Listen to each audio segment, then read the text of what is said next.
cheers. Shalom. Cheers. Is that all right? We'll just pretend we did it. There you go. Yep. Cheers, cheers. Things and such. Don't look like a pussy on camera. Oh, I'm such a man. And Wow, I that must have sounded definitely awful coming through the microphone.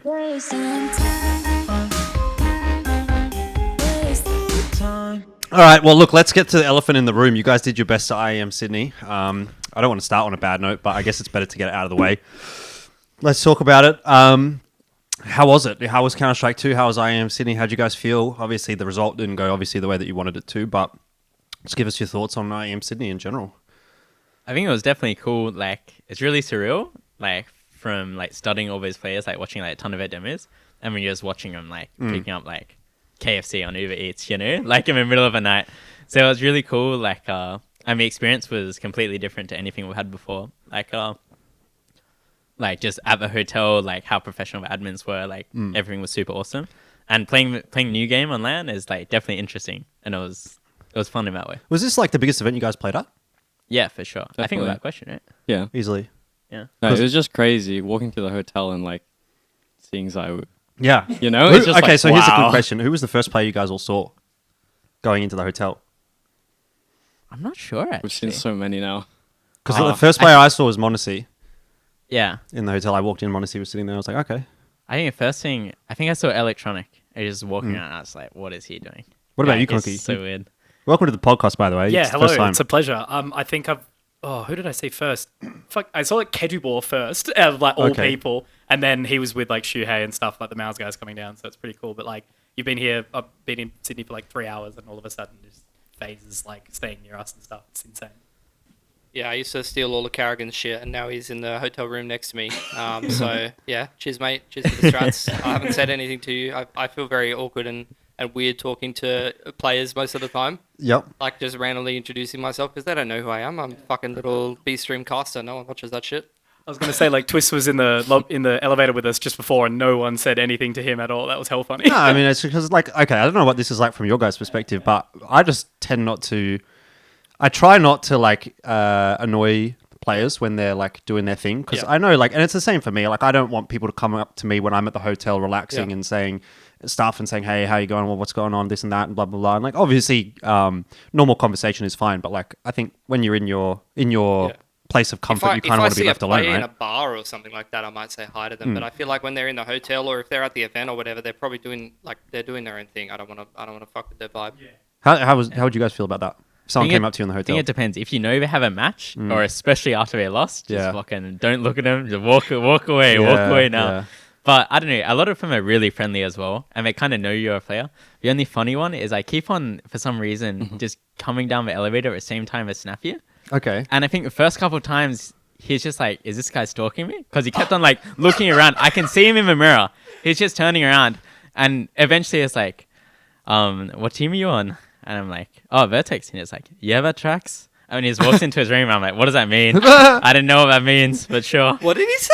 He's like, yeah, that tracks. Makes sense. Yeah, that's facts. Oh, that's savage. What? Probably the because he's fuck? Australian, to be Yeah, fair. so rude. But We're gonna fucking roll Snappy next time we see him. Oh. Fuck that cunt. Might see him tomorrow or... Esports dad talking shit. What the hell's going on right there? My That word. is actually kind of sad. my only experience with Snappy was we were waiting for the elevator, and he was just like, he walked along, and he was just pushing the down button. Spamming like, it. a lot. He was like, get me out of here. Get me out, Something. get me out. Just like, okay. Never mind. See you later. See you later, Marco.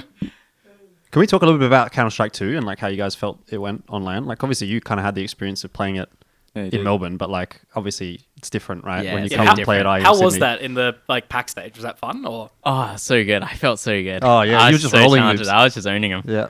Like, it was just like me and like MJ and MJ's son just locking it down.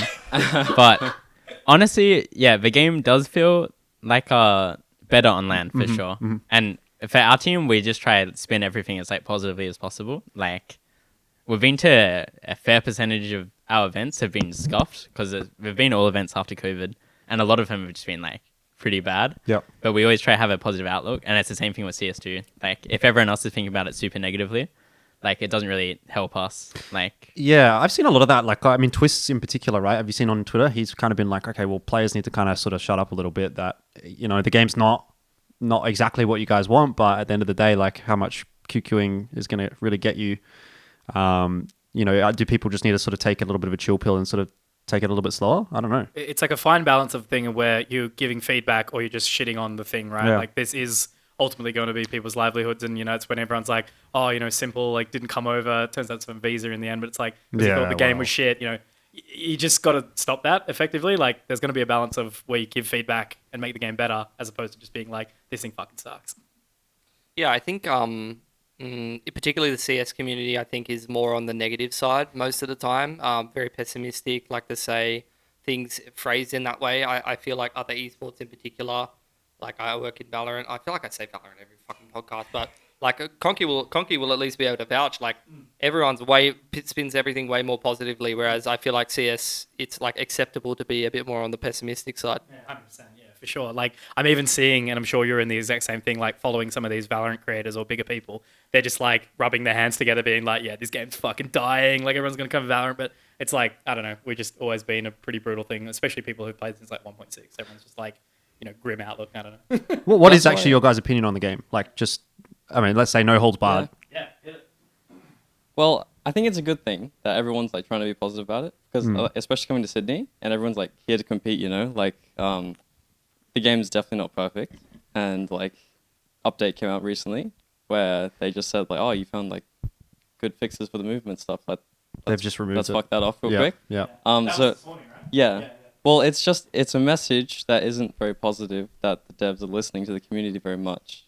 So I think it's important that we do stay positive, and like maybe eventually it'll get better, but right now, like online it's much better than online.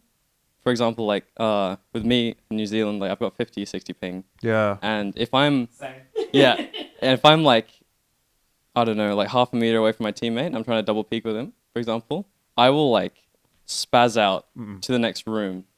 So like those simple things like can't happen anymore. So coming to LAN, I tried that and it was instantly better. Have you guys like gotten stuck in ladders and shit? Like I have this problem sometimes when I'm climbing the ladder on Nuke, coming out of CT spawn, and I just get stuck in with my other teammate. people on the ladder. Yeah, like you're just like you're both going up the ladder at the yeah. same time, but normally you shouldn't be able to sort of stand in the same spot. But for whatever reason, you're both now in the same spot, and you can't. Neither of you can go up or down.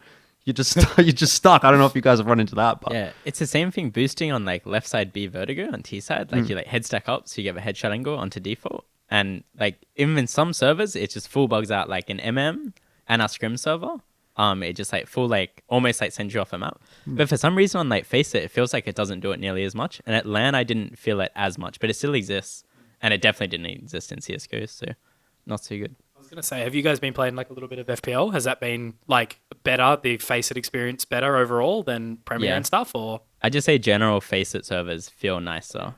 Like just in all my games, like in MM as well, you just have like the 1 in 5 just cheat factor, like someone just blatantly cheating. But yeah, those servers feel better for sure.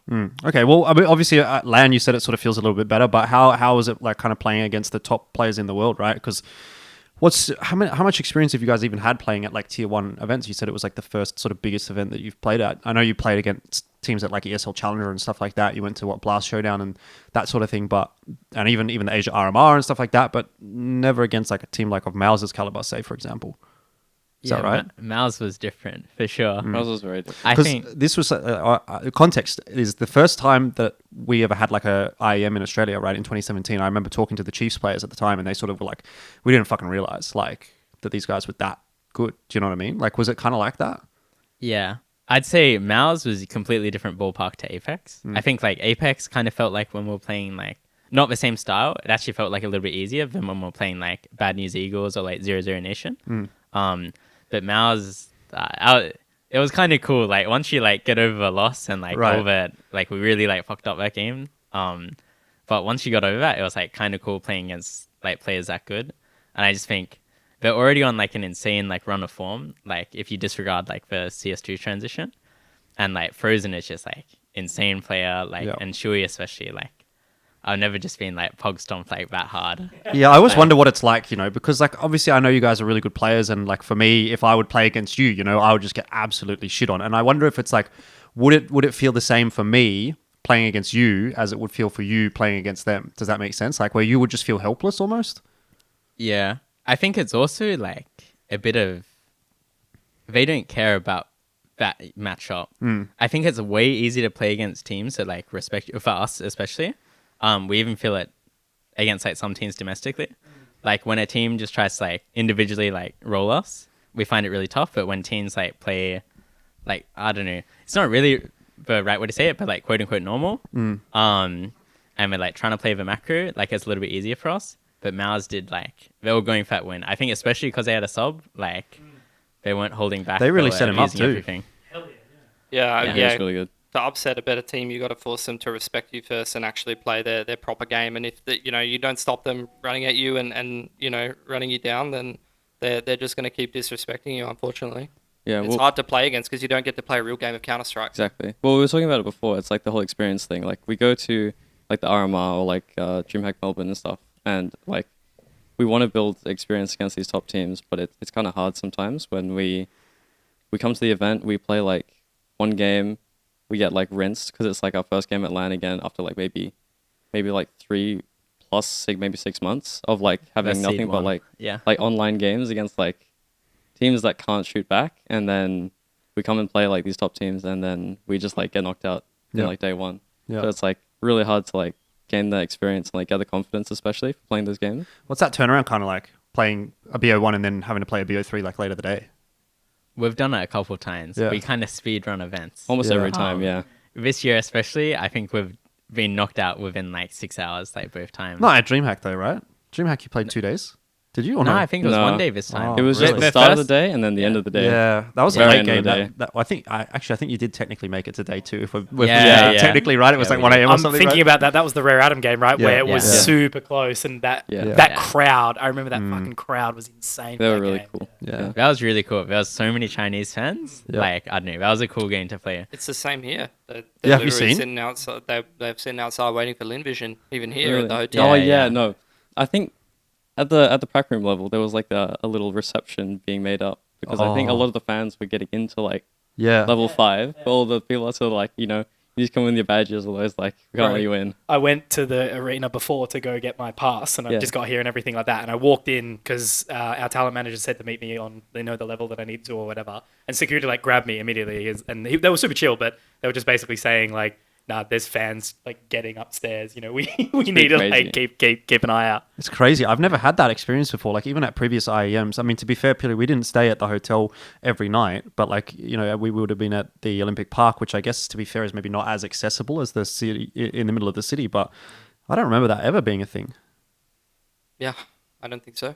Yeah, it's crazy. It is really cool to see. Just going back to like the original question there, like it's really, I guess it's our fault for losing the second game, but I feel like a lot of the time when you're coming into an event with such a low seed, your first game is so tough. Yeah. Like, I don't know, they've like, not only are they like some of the best players in the world, like they've just got like 4 blokes on their laptop, like after you veto, like they're like, if they haven't already prepared, they're like mega preparing for this one game. And then you just have to like play again the next day. And like usually, like last time it was Rare Atom, and then this time it was Apex. They like definitely like could be winnable games, but it is like really tough because you're basically, the first game is always like so tough for an Australian team in these events. Yeah. I've heard that story before. It seems like it's always the case, right? Being the lowest seed, but I don't know. What can you do? What really is the solution? There isn't one. Yeah, even like not playing European teams, just in my experience, like coaching overseas and stuff like that, like you have to play such a different style from any of the teams that you've actually played against before. Like the first time we played this team, like from Indonesia, for example, when we went overseas, we just weren't ready for their style at all. We had to play them once. Luckily, we got a lower bracket. We got to go and play them again, and we should have beaten them the second time. We actually kind of smashed them the second time and then choked. But the first time that we played them, like we just weren't even like familiar with their style, and we were like, we got 13-2 on. Like I saw the veto that I got, and I was like, these are our 3 best maps. This is a fucking easy series. And then we got 13-2 on 2 maps, and I just couldn't even explain why. Yeah.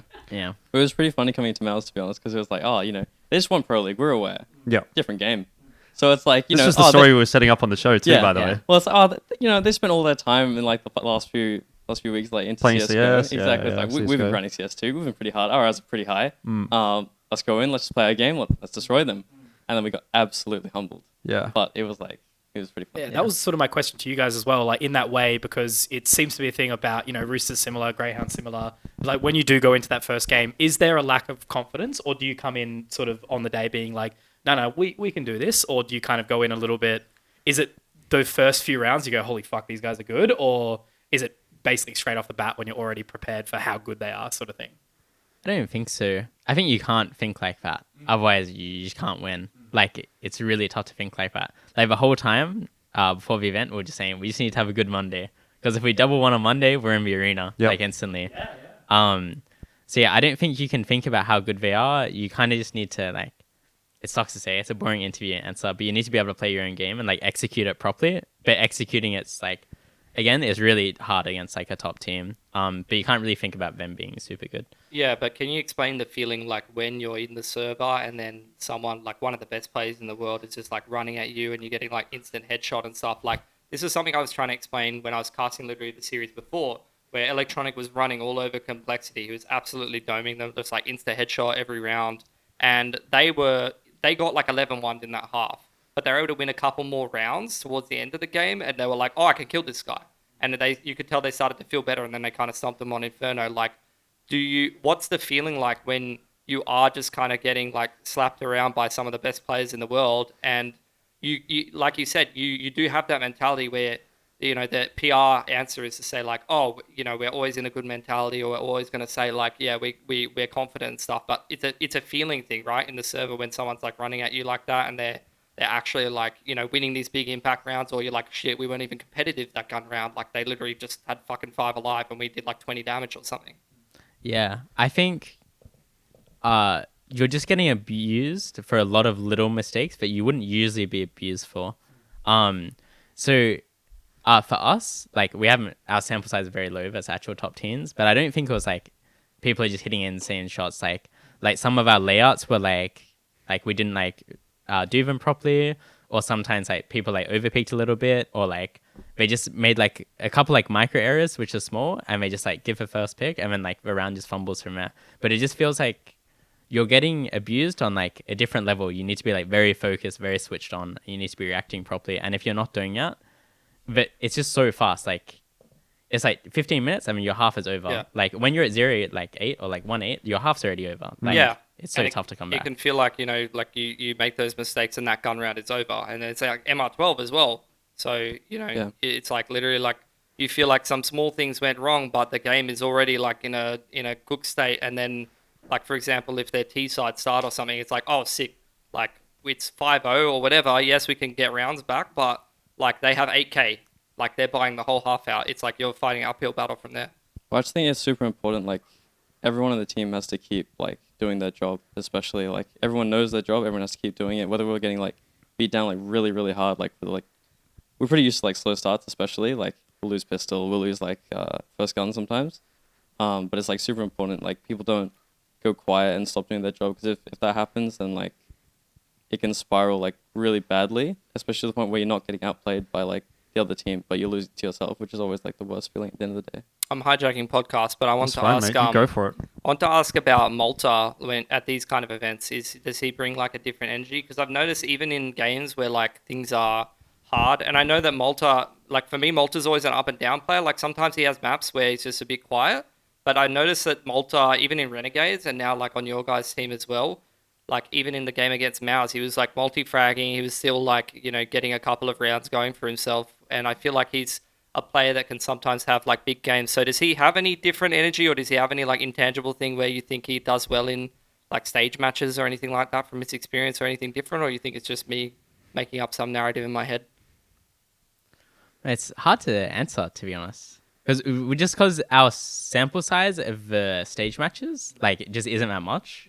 But I'd say, like, in general, Liam is someone... Malta is someone who, if he perceives... You can call him his first name. He's not that famous. My bad. We'll tie it like that. Yeah, sorry. Liam is someone who, if he perceives the game as being more important, he'll be more switched on.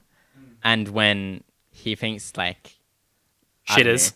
and all basically, the games in Australia. yeah. CCT just fucking Hey, everyone mate, sucks. Name dropping, mate. You've had one fucking little drink of your fucking 196s and you're already shitting on half the companies you work for. What is going on here?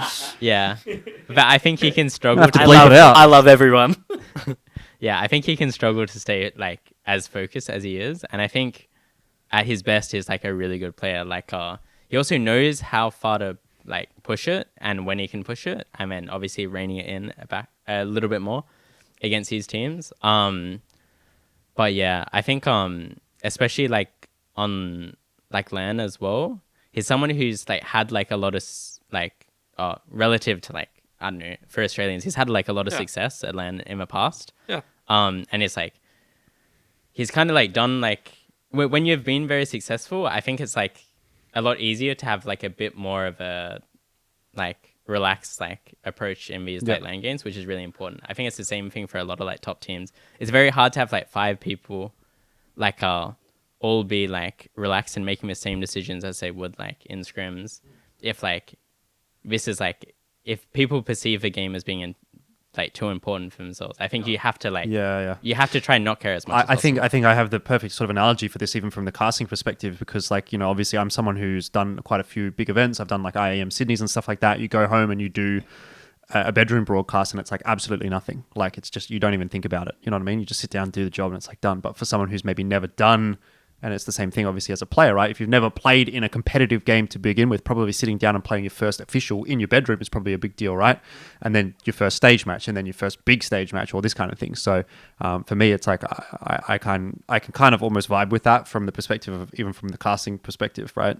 Having done those big events, and then, you know, now this is like for me my 3rd IEM Sydney where I'll do an arena game, and it's kind of like, you know, it's a big deal, obviously, but like I'm certainly not as nervous as I was doing the first one. So I assume that's what it's kind of like for someone like Malta, who's played at majors, he's played big stage games and stuff like that. He comes and plays these online games and stuff like that, and it's just sort of like, not that you don't care necessarily, but it's kind of like, this is sort of small fry, if that makes sense. Yeah, I think with Liam, especially like Toby said, like with scrims and like matches that are like, you can lose focus pretty easily. Liam, like in matches, always just switches on and like switches into a mode where it's like, get the job done, you know? And he keeps like everybody calm. He has like really, really strong input like when he says things, and it's like really important. Do you guys ever struggle with nerves going into games like IEM? Honestly, I think I got nervous like, I think it was for like a qualifier game versus Order like ages ago. It was when we had like a very different roster. Oh, was that the first international trip qualifier, like the ANZ final or something No, like that? it was before that. It was like when we had, it was like when Addict was still on the team before we had Malta. Like before with that, James and stuff like that. Yeah, far back. yeah, Yeah, James. yeah.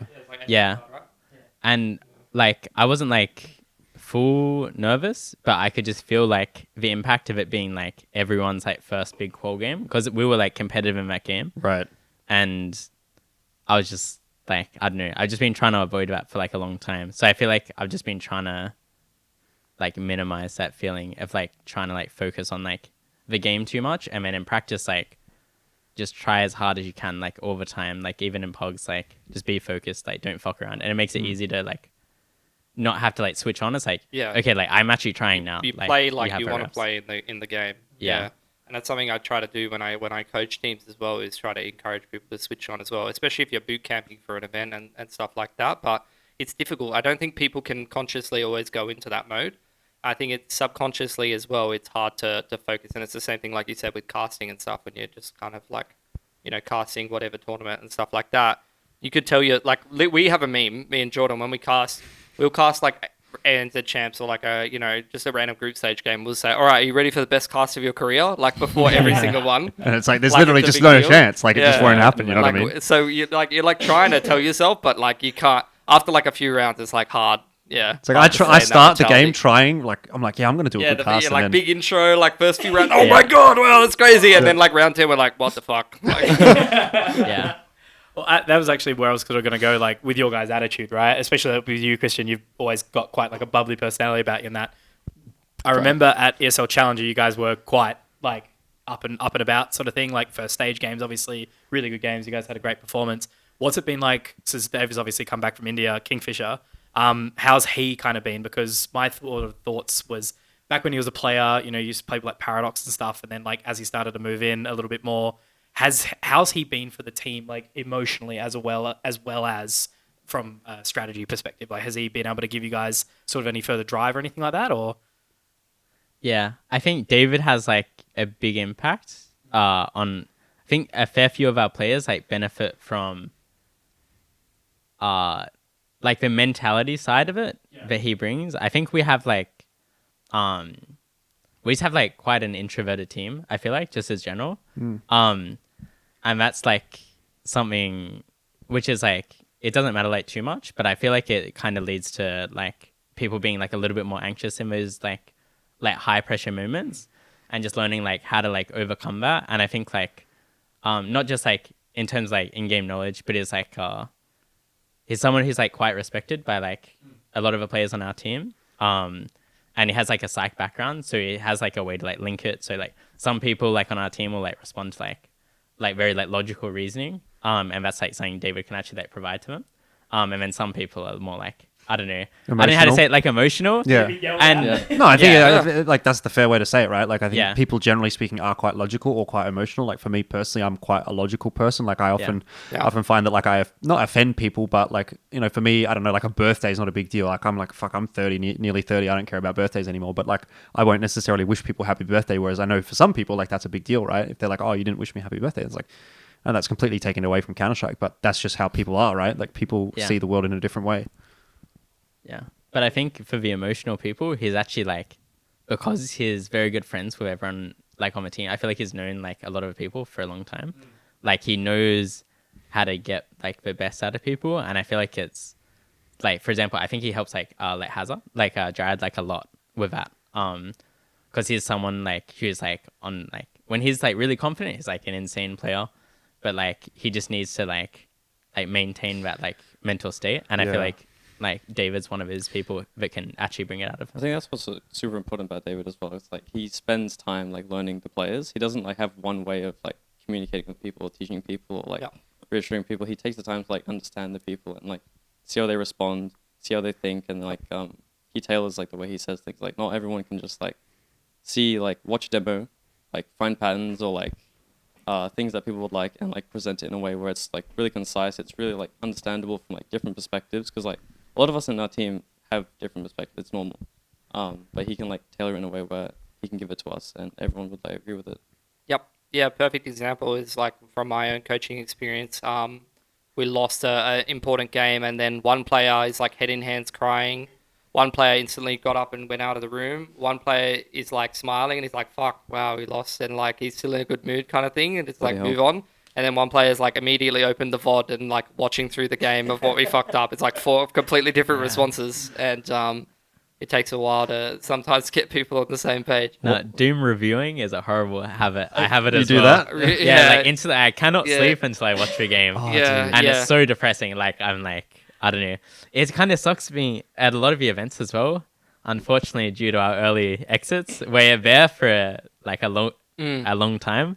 So we're just like half like you kind of want to make the most of being in like a foreign place, like somewhere you'd never usually But go. you're depressed. But I'm also just like, damn, it sucks. Like, get me the fuck home right now. Yeah. I haven't watched the Mouz game back. I already watched it. I haven't even watched it back yet. Yeah, there's nothing to watch back for that kind of game. Yeah. My ultimate copium statement was always like, we would go into like I would watch the VOD back and we'd go to round like 5v4 or like we'd be hitting a site like 4 versus 2 or something and then we wouldn't win and I'd like freeze frame before the round. I'd look around and be like, the macro is good, guys. The macro is good. This was the right choice. And then I'd just watch us lose the round like every time and be like, Great damage though. Great damage, boys. Yeah. This should have worked. It didn't work, but this should have worked. How do you guys actually deal with like a loss like that? Because I assume everyone sort of has a different sort of approach, but is there someone on the team that's just like super shuts down, doesn't want to talk to anyone? Like, how do you guys all sort of deal with it? You know, like, do you take a couple of days to just, because like, you know, I just contextually, I asked if anyone wanted to come on yesterday. No one said yes. But like today you're kind of okay, it seems like. So I think mid-event is different. Yeah. Post-event, it's just like, I don't know. Depends. I'm someone like, I don't want to like I just want to know what happened and then like kind of like take what I can from it. Because a lot of the time, like especially for this event, like since that last Pro League qual, I was like, okay, like we're gonna do like things like this very specific way. and like if it works, like it's good, and if it doesn't work, like it's my fault. Like I'll take responsibility for all the results.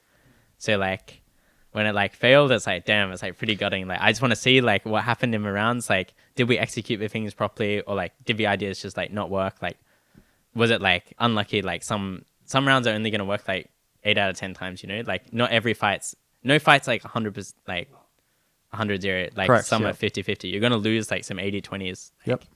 Like 1 in 4, 1 in 5. You know.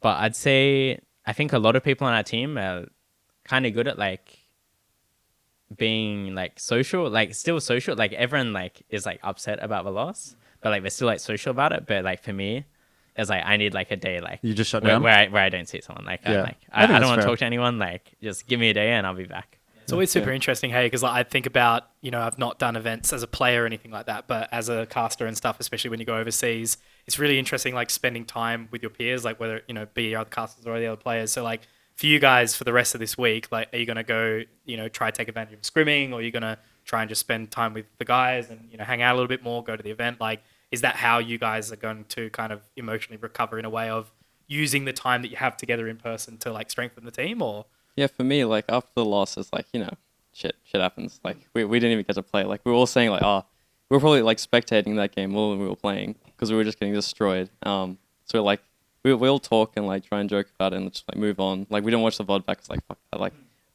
for me on an individual level, like I kind of knew like the key thing I wanted to do when we versed Apex like differently.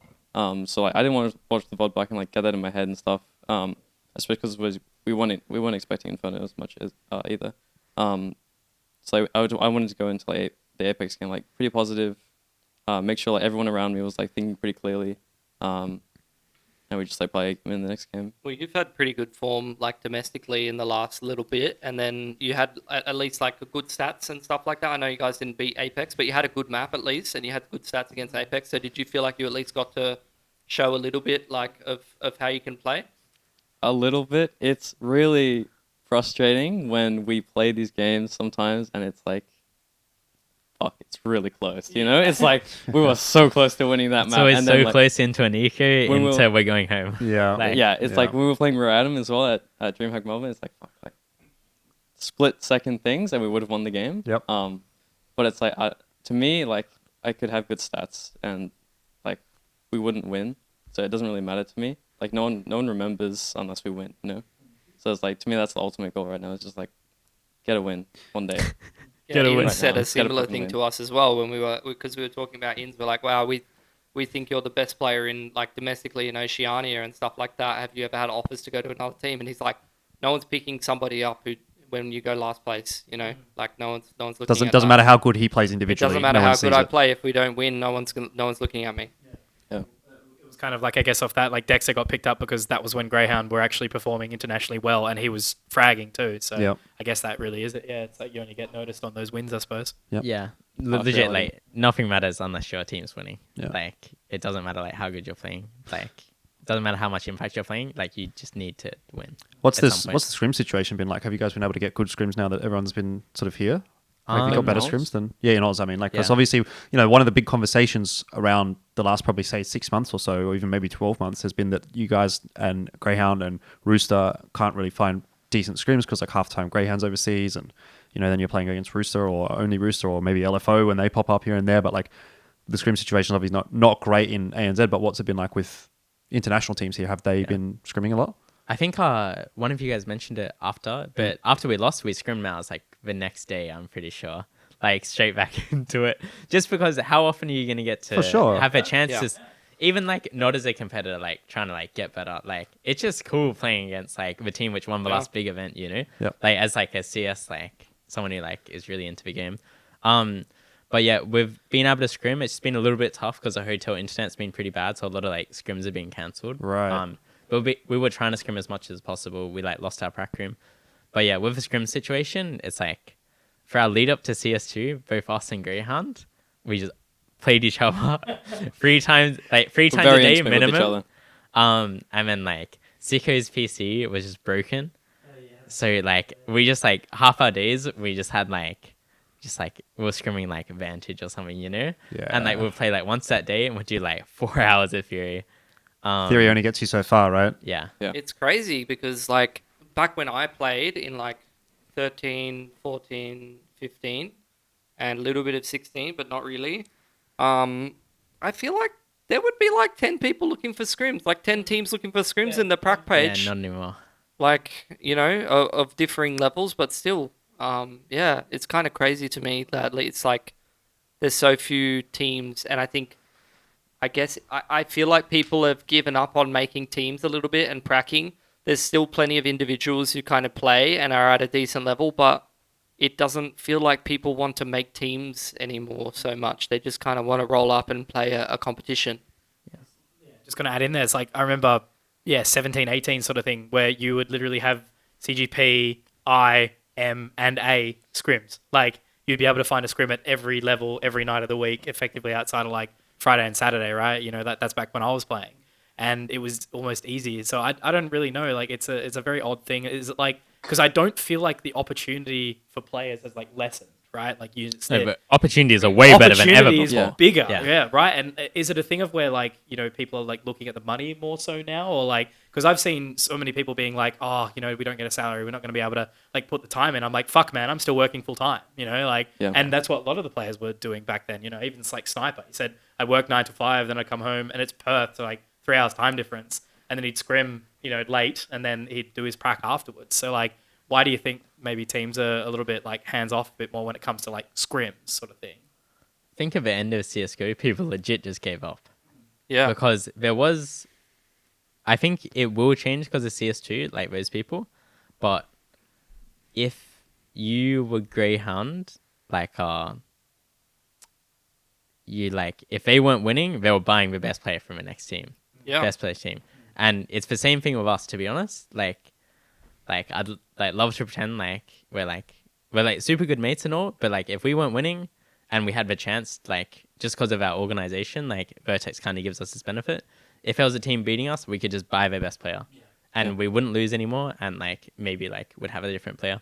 But it kind of feels like for us two at the top, even though we lost to Rooster those 2 Pro League spots, we kind of had like, and everyone, the players knew it was the problem. Like everyone on like those lower tier teams, like. Not even lower tier, but like the teams without organizational support, like I think they just gave up. They're like, our team isn't going to beat like Vertex for this call spot. But I actually think that's like not, I don't know. I think it's always possible. I think it's definitely possible. People used to make teams to try and beat the top team. Like Yeah. people used to actually try to make a team that could beat them. And then the thing is, like, you would look at the roster on paper and you'd be like, that team could probably do it. Like LFO is an example of that. Yeah. But I just don't think, like, I mean, they did. I mean, they upset you guys in one series, but it wasn't an important series. But I think LFO is a different, I think those are players like on the same, like, I think they could do it for sure. But I think like lower tier teams, like, I think a lot of them think it's like impossible to improve to that level and perform in like a high stakes game. Because that, I feel like when we're saying, I said the opportunity is like way better now. That's like the top, but I feel like the mid tier like opportunity is like non-existent anymore. Like there's no LAN. There's no local lands. That's the thing. There's no top 8 thing to strive for to play and try to play There's at a also local no LAN, like yeah. Asia lands. Like I remember there was like a Yeah, you used to be able to go as like a third or was it fourth. West G or something? I can't remember. West I remember G, GZ Rog went to- Masters, Rog Masters, yeah, that was like Extremes 2017. Land, like those kind Yeah. like that Genuine roster, Genuine and Ground Zero went to Extremes Land. Like They they were went- like they the- were over there, They yeah. weren't even a top 4 team. They were like a top 6. That was as replacements. No, I know, but Yeah. like that's the thing though. Like that never happens now. Like if you're not Greyhound, Vertex, or Rooster, you never go overseas right But now. that's the main thing. Is like when people hear like the lower teams, like they hear Greyhound, Rooster, Vertex, like they think mentally, it's been so long since like we've played these teams and like had a chance, like us against Greyhound, Mike. especially. Like obviously, like with Greyhound for us, like they've been at the top. They've been beating us for like so many times, apart from that one time at like LAN. Yep. It's like that was pretty cool by the way. At LAN, and Nice LAN win. Don't forget Marvin. Not according to them. we love Alien. We love Alien monitors. Fucking kick the cunt straight away. Yeah, No, like but the whole Merciful mental Stooges. thing is the biggest thing that's like stopping people from beating, because like obviously we play like a lot more practice. Like we have a lot more theory than other teams because we have like the opportunity from Vertex to be able to like not have a part-time job. We can just like make this our number one priority, and and obviously that's going to boost our chances like a lot, and other teams can't have that. But like, I think especially with CS, like the mental game is like a lot of it for me.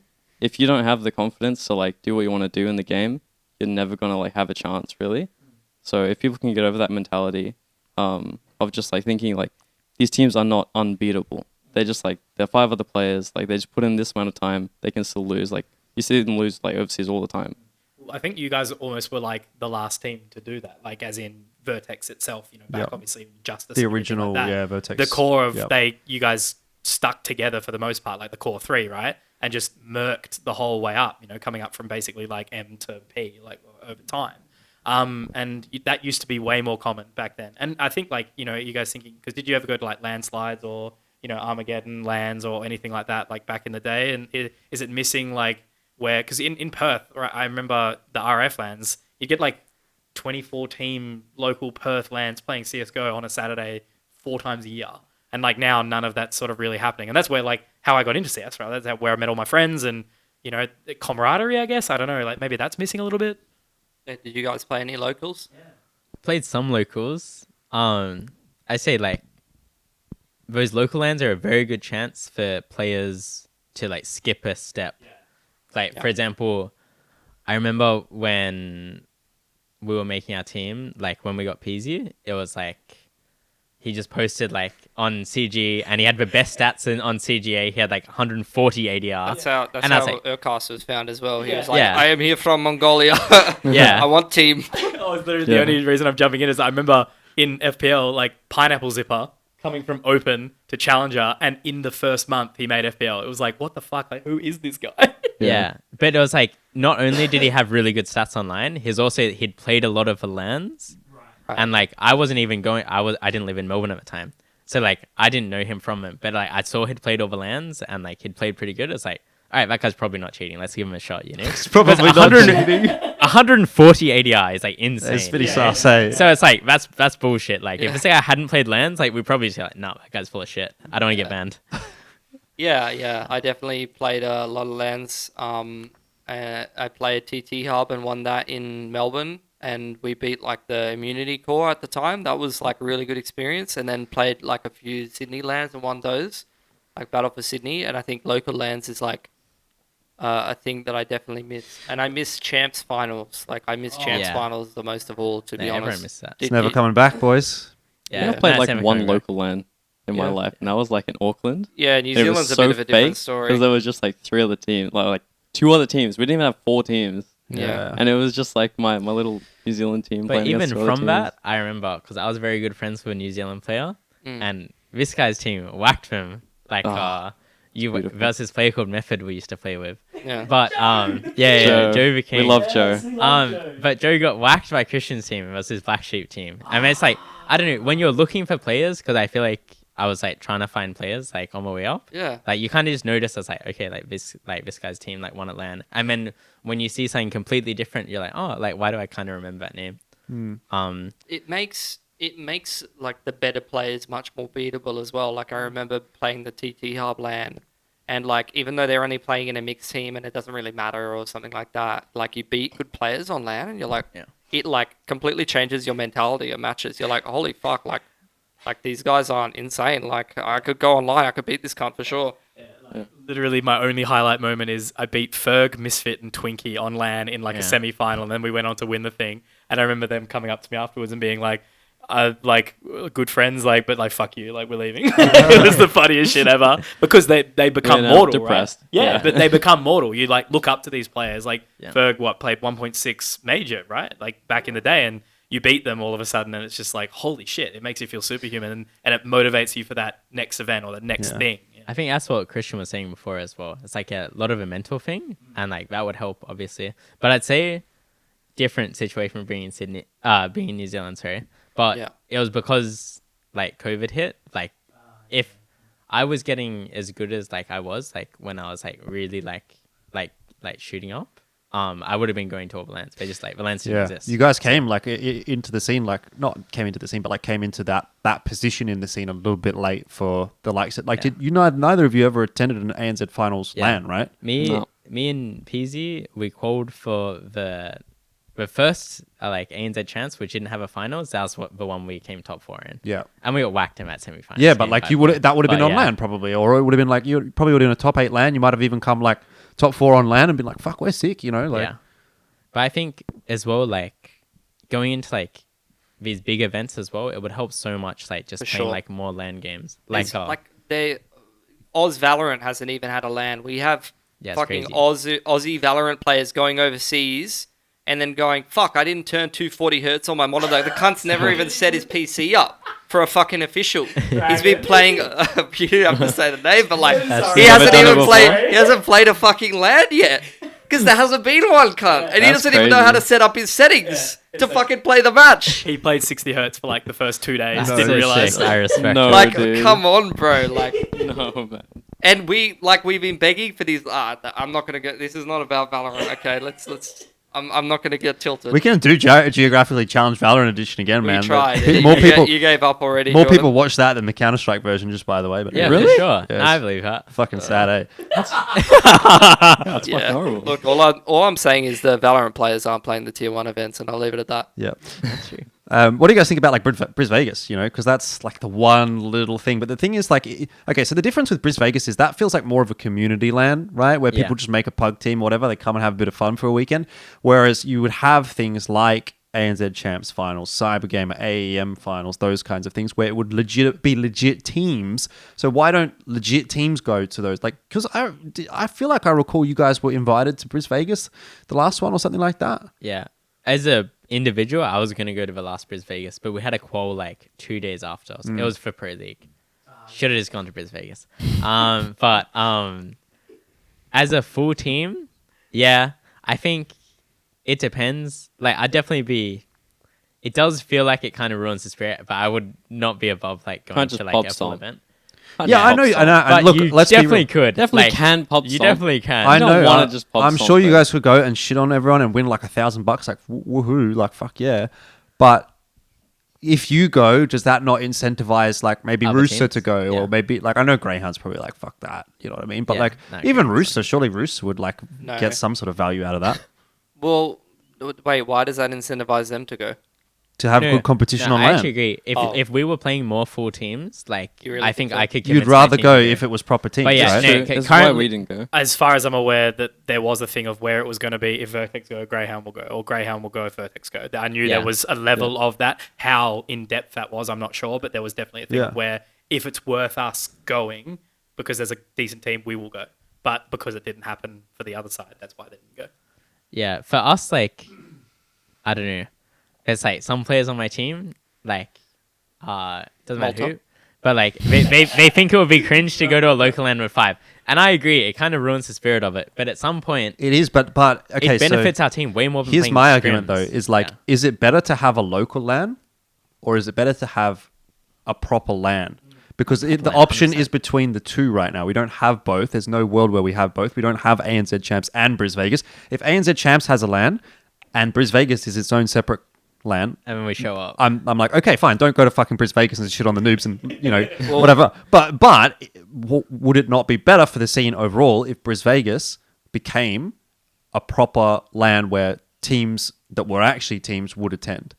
Does that make sense? Yeah, I agree. I think the top end of the scene is like a little bit spoiled right now with all the opportunities to like call for like big European events, but like Brisvegas is like a legit like event, you know, like they have a good prize That pool, is they have about good as good production. as what CG events used to be, Yeah. by the Oh, way. better. Like, what more do you If want? not better. Yeah. I Yeah. played AEMs worse than that. We played AEM in a warehouse. I was fucking like Yeah. playing. So Playing like for- those used to be Bro. legit events, man, where like you had people who were like legit trying to be proper casters, legit trying to be proper players, legit trying to be Yeah. proper admins. Everyone that was there, everyone was trying to learn how to do production. Like it was a proper event, and you had proper teams. And these events are like quote unquote local events, Yeah. community events, and Yeah. they're higher budget, better value than what And I've the always been a proper fan events of used CS to be. Summit. Like it's the same kind of like AU CS Summit, right? Yeah. It's like I always watch Brisvegas. It's always say like it's got the same kind of production. It's like pretty laid back. Yep. It's like rooms for the teams. It's like what more can player want? I do understand the community sentiment of like stomping nims on LAN though.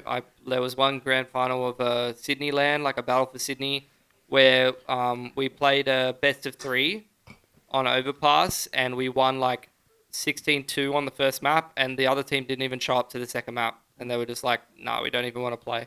Like, some people go there for fun and like throw their, Yeah, their and I mean, prize I remember pool in that there. happening even like really early on when I started casting, like at some of the events, and like I can't remember a situation. I think it was about, like Vox got knocked out, and they just were like, "Oh, we're not going to come and play the third place game. Like, no point."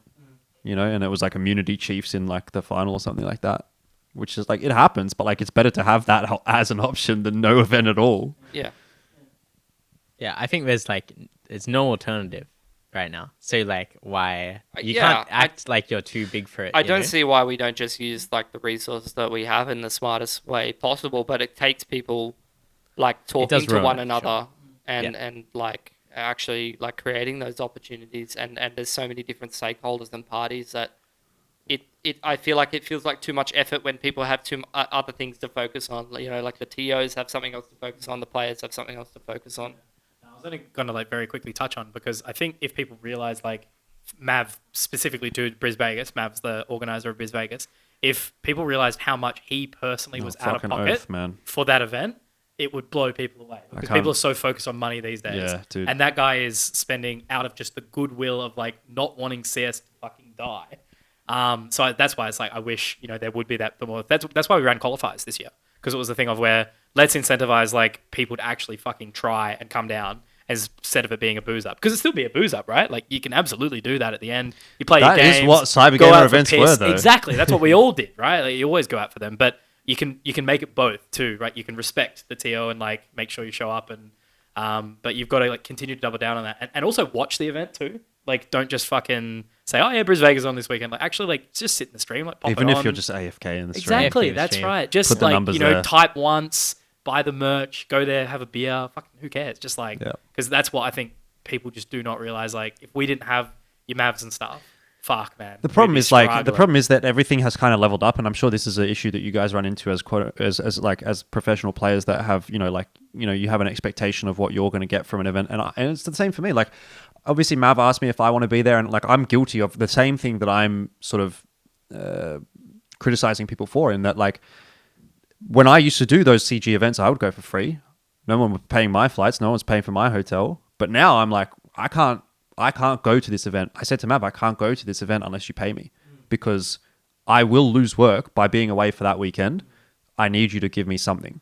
And at the end of the day, you know, that significantly increases the cost that these kinds of events would have traditionally cost. Like back in the day, they were definitely not as expensive as they are now, even though, you know, Mav's obviously got, you know, a few sponsors on board and that kind of thing. So the expectations are just so much higher across the board that it's harder to make that event happen anyway. Yeah, well, for us, like rocking up, you know, it was more of a thing of trying to bring up the other casters like around us and stuff, right? You know, it wasn't us there for a payday. It was kind of, you know, No, a thing of that, I took a right? very reduced rate, by the way. Exactly, Like, and- it wasn't and you so need to pay many me my people proper rate. Don't Yeah. realize that, right? Yeah. Like, and you're exactly right. You know, back in the day when you went to these events, it wasn't that you qualified and you got sent over. You qualified, but then you pay for flights, you pay for paid for accommodation, everything, yeah. You slept on someone's fucking floor. Like, how many, you know, spending 5 time guys like in an Airbnb or something. Ben Green's place or whatever, you know, just That's right. chilling. Like, Yeah, if you're me, the organisation pays for everyone else's flights but yours, including the guy from tough, WA, that's tough. and then you pay for your own. yeah, Justice nice. for Philly. Yeah. No, but that's how it used to be. Like, you would Yeah. qualify for these things zero, like, and you'd fly to the other side of the country to play for a $50 fucking Which is what voucher. so this is the thing, is like Vox and Immunity used to do that, but like now you've got Grayhound, Vertex. Let's say you're the Vox and Immunity of this era. There's no way. Like, Grayhound's definitely not doing that. Yeah. Vertex is not doing it at the moment. I think Greyhound's probably in a different position than the old Vox was, but I Sure. wasn't following the scene. I think, yeah, but I think for Like, us, do you know what I mean? Like, those were the big names in the Yeah, scene. They yeah, were the big top names. 2 teams. Everyone was like, we want to watch Vox Immunity in the grand final Yeah. of fucking the PDG Nats in Brisbane in 2015 or whatever it was. And they were both there. I think as well, though, like if we attend an event and another team attends the event, we don't ruin it for that many people, you know? Like, we just want to have like a grand final against a natural team, and not like, we don't want to like stomp like a motion and Foggers. a humongous Foggers stack Foggers, in yeah. the final. Like, let If us Foggers play. is on the team, then you just switch off. Yeah, Yeah, pretty but like, much. He slept for like 2 hours and he showed up with his Yeah. 5 stack. Yeah, we I'm hit not a site. expecting us to play against Greyhound, but like even if we're playing against a Mind Freak, you know, Yeah. Or like an LFO mix. Like we would. I we feel would like a be Mind more Freak could. inclined. I feel like you could easily convince a Mind Freak to go to that kind of event for sure. Yeah. For sure. But- Or like a Vantage or like one of those kinds of teams. Yeah, for sure. It's just like it even happened right before we got Liam. We played a At the Melbourne Wonderland, LAN, right? Yeah, with like core 4 of a team which was about to be our team. Like Yeah. Liam Yeah. was in our team, but he wasn't announced. Yeah. And then we just played with like. And then they were playing like Obson's team or whatever, right? Yeah, that felt good, that win. But yeah, that was a fun game of LAN, you know. And I feel like the more we play of those, like it's not going to be the reason we beat Mouz, you know. But I think it just like But if you do, actually, it might unironically be like if you do beat Mouse, that might be part of the reason. That's what I was going to You know say. what I mean? Like, the less we're shit, the better you guys ultimately become, right? And that's the thing is like nobody should be looking at Vertex or Grayhound, especially like the criticism that I always see is that Grayhound taking all the spots, Grayhound taking all the spots. Fucking beat them, man. Yeah, legit. Yeah. Fucking beat Sure. them. Like you look at it, it's so infuriating to watch people in Twitch chat be like Greyhound suck, fucking noobs, whatever. Fucking beat them. Like seriously, I mean, it is difficult. It's going to take some time. It's going to take some work. You know, salary team, international experience, whatever. But at the end of the day, that's how it all used to be. Like these guys suck. We're going to show up and beat them. I still remember that Truckers with Attitude. Remember Yeah. when they 2-0'd? Like I remember talking to JD. He was like, "We are fucking better," and we beat. You know. That was the team you left, Yeah. right? it's the game after. Pain. The game But- after. It's the game after. Literally, that whole thing of just going into a game and being like, we're saying these guys are shit, but we're going to act on it. Like, we're actually going to deliver and go for it. Yeah, no, I don't know. Everyone shits on Greyhound like all the time. Like they win every fucking qualifier. Like what more do you want them to do? They've dominated for years and years, and they've definitely, you know, made a good living on representing, you know, at overseas events and going to majors, and you can't fuck with that at the end of the day. Yeah. But that doesn't make for a competitive Australia overseas. The best Australian teams have always thrived off a competitive top 3/4 teams that was supported by orgs usually. Yeah, I do feel like that is like a little bit of like the problem. Like they could definitely be like doing like better overseas or whatever, but they're like it's really tough when there's only like 3 scrimmable teams. Like especially like right now there's 2 scrimmable teams. Like Rooster, like it don't really matter. You can scrim them and like they like won't really adapt or like learn in comparison to us. But like they can't scrim us like a ton if there's an event coming up and like prepare for like the international event while also like reducing their chance overseas. Like domestically. Not that they're like not successful domestically, but if they scrimmed us like as much as they were to give themselves the best chance overseas, it would probably hurt their chances. Yeah, because even when they're like, you guys played each other like very close to like Pro League and like different qualifier, like Sydney qualifier, for example. Like even if they had qualified for something, there might be another qualifier where we play each other in like 2 weeks. Yeah, it's like it's definitely hard, but I think more teams, especially even for us, you know, like we have like a bunch of stuff like we're testing and like trying to, which we think will work against Greyhound in like the final like spot. But we're testing it versus like maybe there's like 3 players on the team which are actively trying, and there's like 2 people who just suck, or like they're just not even trying. Like This ties into what you were talking to me about when we did the in retrospect, right? Where you were sort of saying like there's a lot of teams where you just don't have 5 good players on a team. yeah, but there's no orgs. There's no contractual reason why you wouldn't have 5 good players. Just get like the There's best no 5 buyouts, players is what you're available. saying. Yeah, there's no buyouts. Like why? It makes no sense. Because previously, I understood it. Teams had like some orgs which were like financially supporting them, like not enough for like a part-time job, but like enough to keep the 5 together. But now that doesn't exist, so you should be able to make better teams, in my opinion. Yeah, no, I think it's kind of the opposite actually. I think that having a team and an org to play for, even if it wasn't a financial incentive, was like a thing that people look towards. Like there was a prestige to being in a certain team and being in a certain league before that I don't think exists at the moment. Yeah, that's fair. Speaking of which, ESL Challenger League is the next thing for ANZ. That's coming in 2024. How do you guys feel about that compared to ANZ Champs? Because we as casters, especially as people who have been involved in ANZ Champs for 17 fucking seasons, look at it and think, that's a bit sad. Yes. But what does it feel like from the player's perspective? But what does that actually entail? It's a different broadcast league. will be way worse. The broadcast will be way worse, I can tell you that Broadcast for will be free. But worse. I don't I know just how have- it affects you as a the player. I just support have- will be worse, and you're like, at least with champs, you're like, maybe you land, but now you're like, no. Well, I no just had chance. one thing, which was a big problem for me in champs, which was like, you could win like the upper bracket of like the first stage or whatever, but it means like you skip You never second played. stage. Yeah. Which means like you're playing, playing like 1 month of matches, and then after that you're like skipping a month and a half or something of matches. You know what I think part of the reason for that was because of teams like Grayhound and yourselves going overseas for other things. And it was like, we can't run, like, for example, a round robin in ANZ champs if Greyhound's going to be overseas for ESL Pro League for 2 weeks, and then Vertex is going to be gone the next week for fucking Blast Showdown or something like that. And you've got so many teams that are playing overseas. So they specifically made a format where the top teams would actually probably not play as many games. Yeah, I mean, look at what's happening in CTT right now. It's a perfect example. Like, Vertex on top. Let's go. Greyhound hasn't played, Rooster hasn't played. Yeah, Except that one I think time. we've done it. Yeah. Except that one series, but we're going to talk about that. Yeah. I Yeah. don't know. Yeah.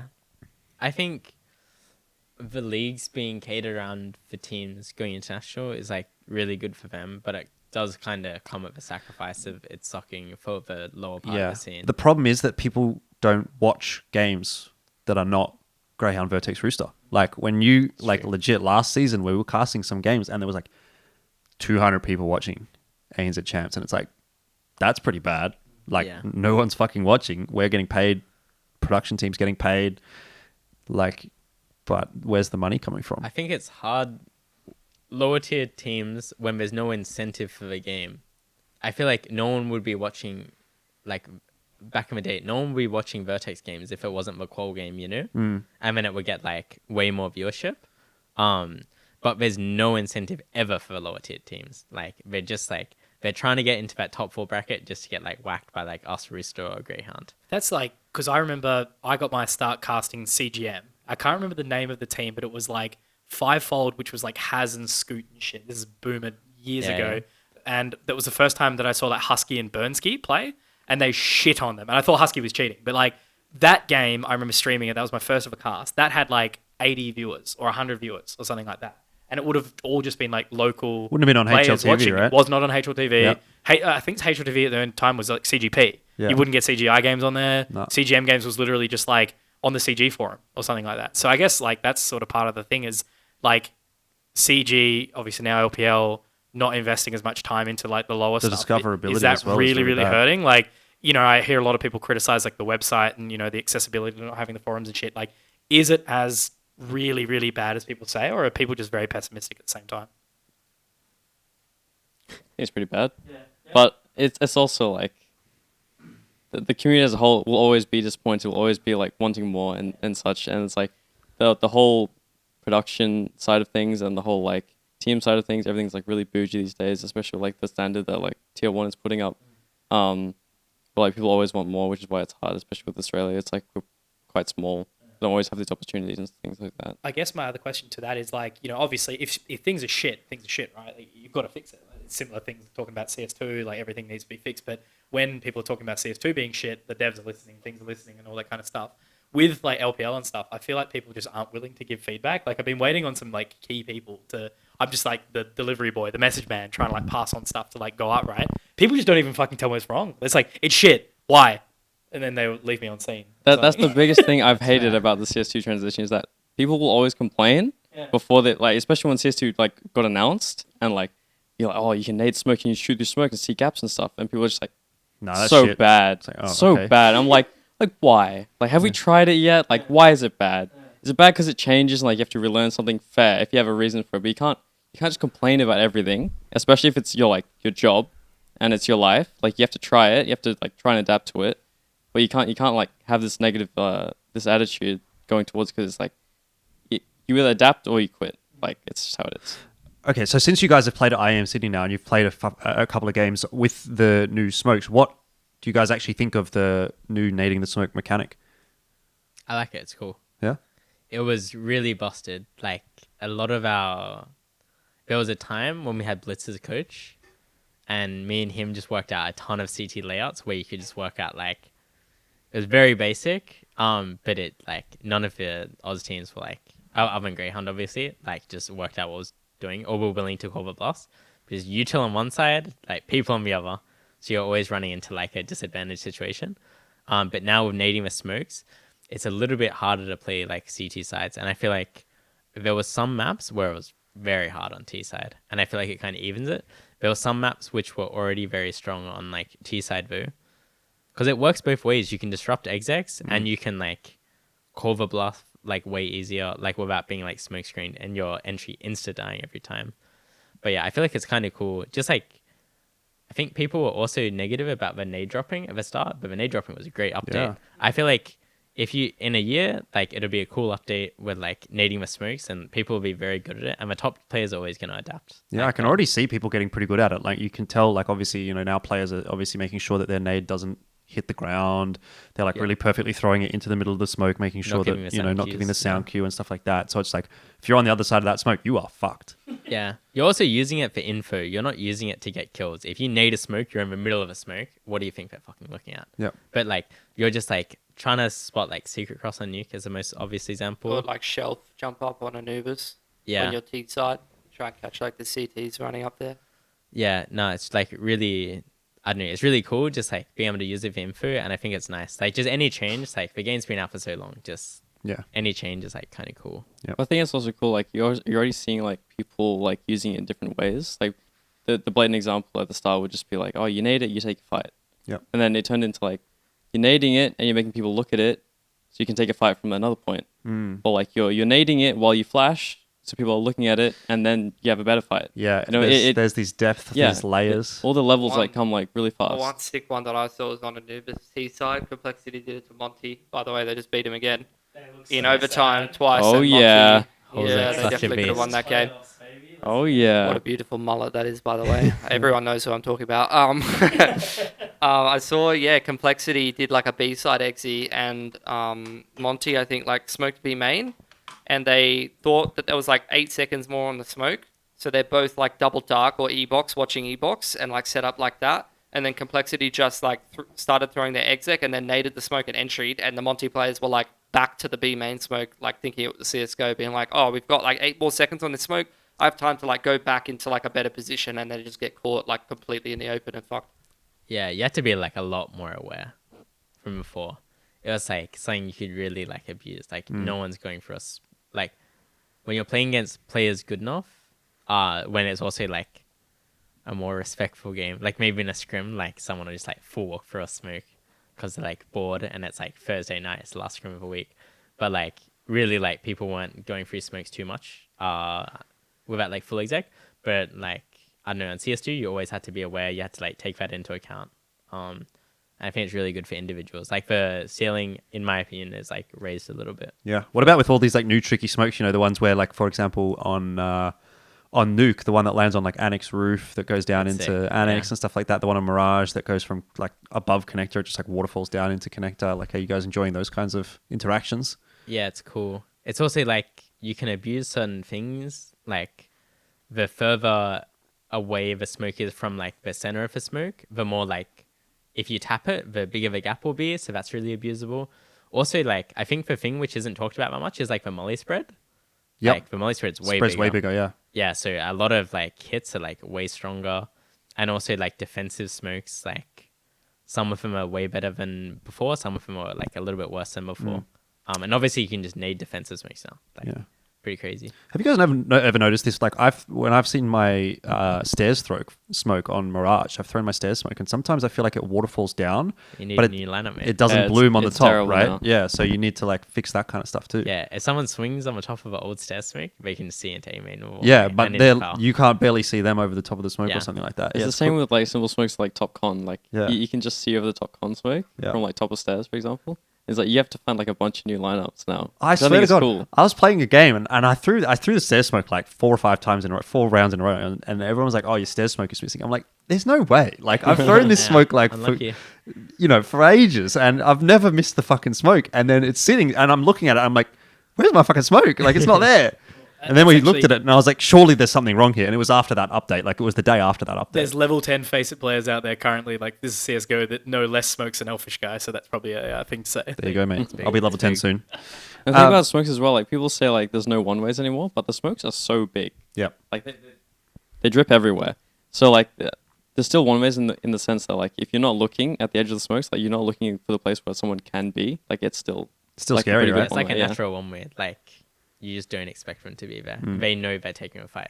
Like, they Yeah, don't expect it's you. a thing, like Valorant doesn't have the same exact smoke mechanics and things like that, but if you're close to like a smoke or like a cage, like the cipher cage or whatever, when you're close to it and they're far away, you can see everything over the top of it, but they can't. You're like a tiny little model on their screen, and they probably won't really see you very much and react to you. But you're like a fucking sitting duck. This is like basically. that one in Mirage Window, right? Where if you don't throw it 100%, it doesn't like cover. Like there's a little corner, like when you can jump on the little. What is People it? can tap Armor it palette? and just see Yeah. through it. Yeah. Yeah, it's pretty strong. Yeah, Yeah. but I feel like that's the position which starts to get pre-fired a little bit and stuff like that. It's also never mind. Moving on. You don't want to give away If, secrets. if you course even not. fucking hit the window smoke, by the way, I mean, the games me and Yeah, Jordan did you were guys miss any casting- smokes? Do you reckon? How many? We missed more in CS:GO than CS2. Really? Dude, Yeah, we have watched it was really Dead bad Set. too. Dude, Like, we've watched Bet Boom and Vitality and Mouz, and we have they have missed the window smoke like every second round. I'm not even fucking around. Like I have never and seen this twice shit in before the my same life. round as well. Yeah, gotta be oh, there was intentional one at this round where point. they missed it twice. They missed the jump throw lineup, and then someone ran into mid. And they're like, "Fuck, window's not smoke," and then they threw it, and it bounced off the fucking bottom. Yeah. And I was like, "This cannot be real." And then he just jumped into window and got no scoped. Like he's like, "Fuck, well, if we're not gonna smoke window, I'm jumping in," and then he just gets no scoped. Yeah. Fucking naffing. Yeah. Nah, I feel like our team was pretty good with, I don't know, a lot of us like really like known life for game for Sydney, which really paid off. But I feel like we didn't miss any like major like lineups that I noticed. Maybe a couple, but we more like, I don't know, we more fucked up with layouts. But I feel like in the top teams, they're like not fucking up with layouts as much, but they're missing util. Well, for what sure. I've learned from Bet Boom is that you fucking miss every piece of util, but you just run at people and you You quarterfinals. win anyway. You just Yeah. make That's it the happen, thing. yeah. Swing to win in CS2, it really works, and people can't trade. Like people can't multi other. Like you have to trade And was it- everything. Jim was saying I am swingney or Yep, something like that. swingney. Just Yeah, swing that's a and good sort of one. hit We're calling hit it. the shot. I Yeah. love Yeah. that. All right, we're at an hour and 13 minutes, so I think we should start to wrap this one up, guys. But I want to end it on a positive note, and I don't know if this is going to end up on a positive note or if it's going to end up on a really sad note. But the question that I got asked a question yesterday by Kassad, because I did like a little segment on the A Stream Analyst Desk, and they asked me, is there any up and coming Australian players that they haven't seen that we should sort of keep an eye on? So in my mind, I took that as someone that's not in Grayhound, Vertex, or Rooster. 4lex. So yeah, so I in my head I was like, I can't think of anyone, and I was like, I'm not really sure. I don't think anyone over the next 12 months is going to sort of pop up. But yeah, let's see if we can end on a positive note and find We some all have players. to pick a player. Well, Addict's actually gone for a good Reserved. one. I think My 4lex man. Who? 4lex. 4lex? Easily. Yeah. Best attitude, best work ethic, like insane mechanics, open mind, everything. Folex is good. Yeah, for sure. I'd say maybe Mac on the Mac 10. Mac on the Mac 10. Best player in the Count world. Don't fucking But- say that. You're going to build his ego up too much. Jesus Christ. In a, We have to work with this guy. You know? Fucking Yeah, yeah. 30-year-old talent. I don't know about maybe not a new player, but I saw like Valiance came back. I think Valiance for sure. Like yeah, he would like if he wants to play, he will be a top player like in Australia, in my opinion. But in terms of a new player, Well, the way it's that been a while. just since someone I've that's seen a not new in the offer. top 3 teams. Anyone Yeah. that's not in the top 3 teams, I think, is fair game. Yeah, I actually think there's just like a lack of callers. Yep. So like I know they're my friend / roommate, but I'd say like the chance that Wombat hasn't got a chance to call for a team with actual players is Yeah, like insane. I to feel me. like he's hard stuck by just not being in a good team. Yeah, no, I feel like people. Then he gets in a good team and someone kicks him. Yeah, no, I feel like my bad. Yep. I feel Just like another one that people- you've backstabbed. Yeah, Classic. there's a long list. There's a long Waffleco, list. 4lex, This A guy. fucked Guy Yeah. came crawling back in the end. Brace Yeah. is a fucking Classic. savage. Nah, but I feel like there's a lot of players which like they just want like maximum raw skill, but you don't need like I don't know. I feel like how a person calls and how they approach a game affects your team results way more than like getting someone who's gonna get like 5 more kills like in FPL like every week.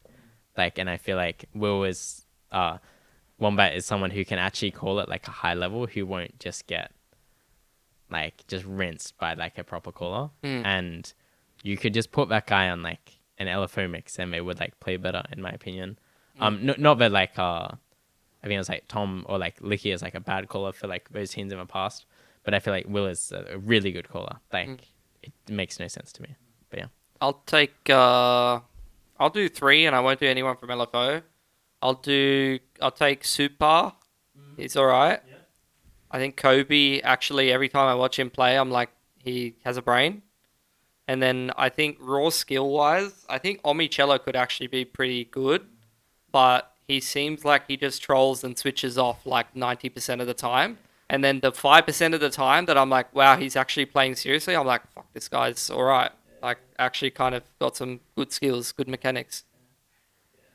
Mine very much centers around like Pili's commentary. Same thing, right? It's like a whole about like 2 pointers being like, respect your fucking IGL. Like, it doesn't matter what they're calling. Like, even if the call is bad or like inconsistent, as long as the other 4 players are listening.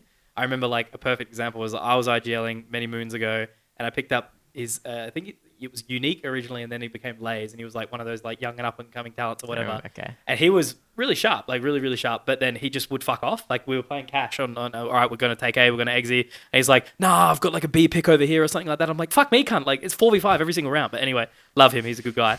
But similar base. It's like, for me, like Blade, like Nexar, like I think he could be like a fucking incredible player, but I think he's hit like normie status. Yeah, too he's quick. definitely out, isn't he? He's DJing like respect, you know, right? Like he talked like big advocacy about like not giving your life away to the game and everything like that. And He I seems think to be in a better spot. there is a bit of balance, right? Like he's Yeah. definitely has lost a lot of weight. Like he's crushing it, right? So like I respect the hell out of it.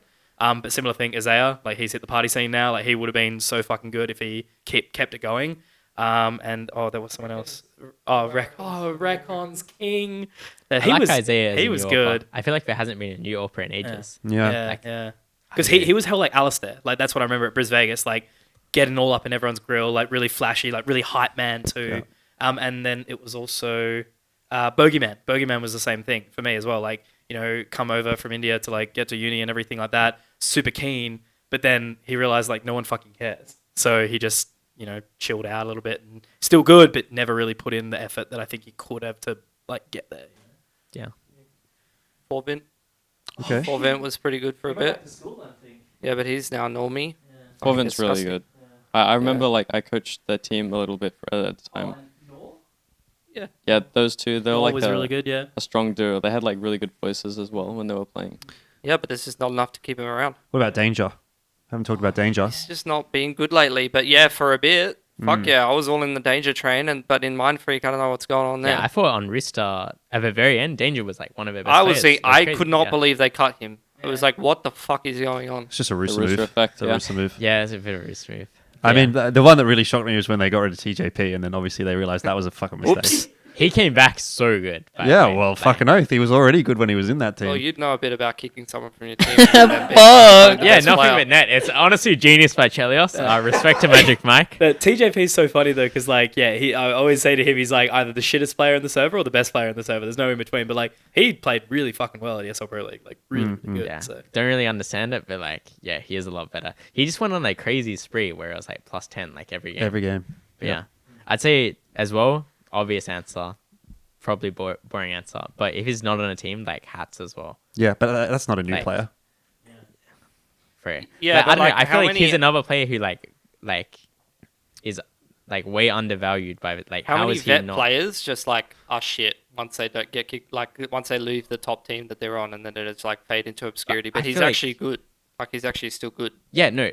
When we were playing against LFO, not all the games, like all the players on my team were pretty good, but it did feel like Hats was 1v9ing us, like Yeah, especially he was on there Inferno. killing us, yeah. It was like I don't know. I feel like that guy. He just seemed cops. kind of committed. Like I don't obviously talk to him a lot, but around that time was when I had him on the interview, and I was sort of talking to him, and he seemed semi-committed, like really quite committed to that roster. And I don't really know what ended up happening to LFO, but I feel like he was more committed than the team was almost to kind of like he wanted to make a comeback, but then obviously as we know, the team kind of fell apart and. You still look at in those limbo. players on paper like that as a group, right? Because it was the Hazard Sterling combo, which was always like really, really good. And then, you know, you had Savage in, and then Yoink. Licky got forced to, your guys' best friends.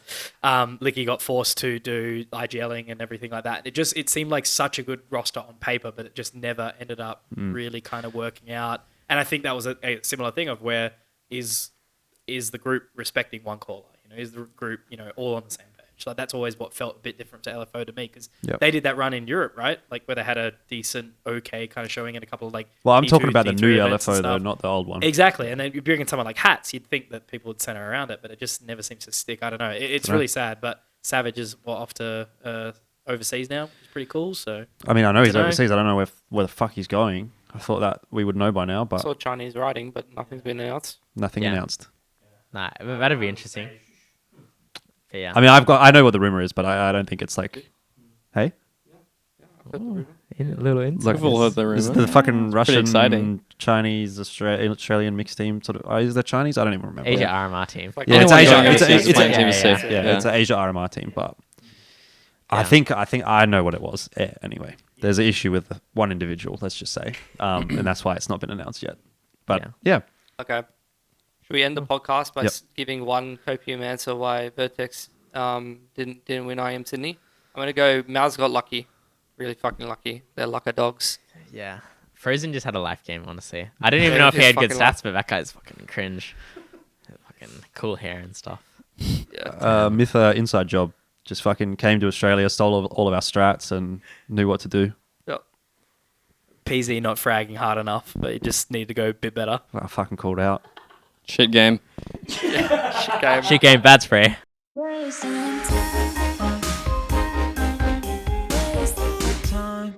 Hey guys, just at the end of this video, I'd like to give a quick shout out to Jean, who is my first supporter on buymeacoffee.com. If you'd also like to support me financially or any of my content, make sure to check out the link. It is in the description box below.